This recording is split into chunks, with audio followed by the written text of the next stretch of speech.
Assalamualaikum warahmatullahi wabarakatuh. Alhamdulillahirrabbilalamin wa bihi nasta'inu ala umuri dunya waddin wa ala alihi wa sahbihi asma'in amma ba'du. Alhamdulillah pada pembahasan kali ini kita akan membahas tentang bab kalam. Bismillahirrahmanirrahim. Babul kalam. Sebagaimana dalam matan kitab Jurumiyah yang disusun oleh Syekh Ahmad As-Sunhaji berbunyi al-kalamu huwa al-lafdul murakkabul mufidu bil wad'i.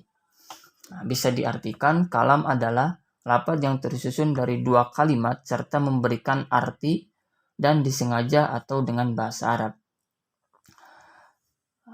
Dengan adanya matan di kitab Jurumiyah tersebut, maka kita bisa ambil kesimpulan bahwa suatu susunan itu bisa disebut kalam jika terdapat 4 syarat, yaitu 1. Lapad, 2. Murakkab, 3. Mufid, 4. Wado atau bil wad'i. Jika keempat syarat tersebut ada dalam suatu susunan kalimat, maka secara otomatis susunan kalimat tersebut bisa dikatakan kalam. Kita bahas satu persatu. 1. Pembahasan tentang lapad. Lapad adalah al-labdu huwa as-sautul mustamilu ala ba'dil hurufil hijaiyah. Artinya, suara yang terdiri atau tersusun dari sebagian huruf hijaiyah. Jadi, lapad itu semua huruf-huruf dalam suatu susunan itu terdiri dari huruf hijaiyah. Sebagian huruf hijaiyah. Contoh, seperti kalimat jaidun. Kalimat jaidun ini bisa disebut lapad. Mengapa? Karena terdiri dari huruf hijaiyah, yaitu huruf jai, huruf ya, dan huruf dal. Ada sebuah catatan, yaitu 1. Suara seruling, gendang, dan yang lainnya itu bukan lapad. Mengapa? Karena tidak tersusun dari huruf hijaiyah dan tidak tentu maksudnya. Kemudian isyarat dan tulisan itu juga bukan lapad meski berfaedah karena tidak ada suaranya. Sebuah isyarat atau tulisan bisa kita pahami atau memberikan faedah, memberikan arti yang sempurna, tapi tidak bisa dikategorikan sebagai lapad. Mengapa? Karena tidak ada suaranya. Itu kan tadi pengertiannya suara yang tersusun atau terdiri dari sebagian huruf hijaiyah. Pembahasan kedua yaitu tentang murakkab. Murakkab adalah al-murakkabu huwa ma tarakkaba min kalimataini fa aksara. Artinya sesuatu yang tersusun dari dua kalimat atau lebih.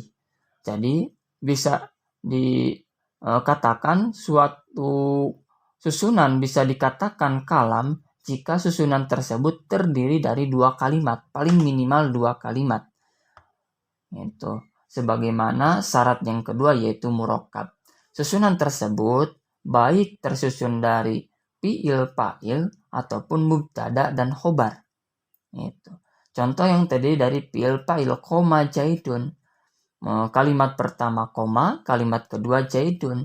Maka koma jaidun ini bisa dikatakan murakkab. Mengapa? Karena tersusun dari 2 kalimat. Itu.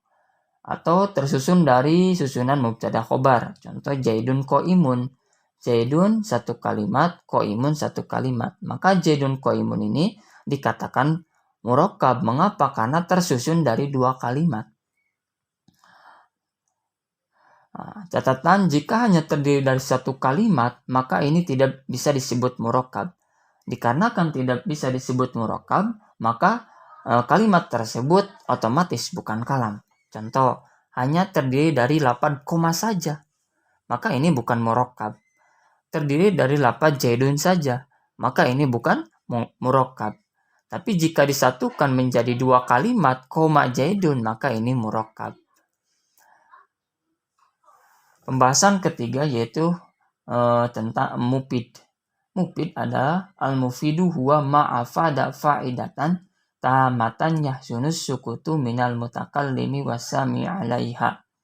Artinya, suatu yang memberikan faidah atau arti secara sempurna antara orang yang berbicara atau mutakallim dengan orang yang diajak berbicara atau sami, orang yang mendengarkan, sehingga tidak muncul pernyataan atau pertanyaan baru dari kedua orang tersebut karena informasinya sudah utuh.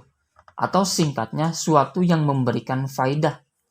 Jadi mufid itu secara singkat ma'afada faidatan tamatan.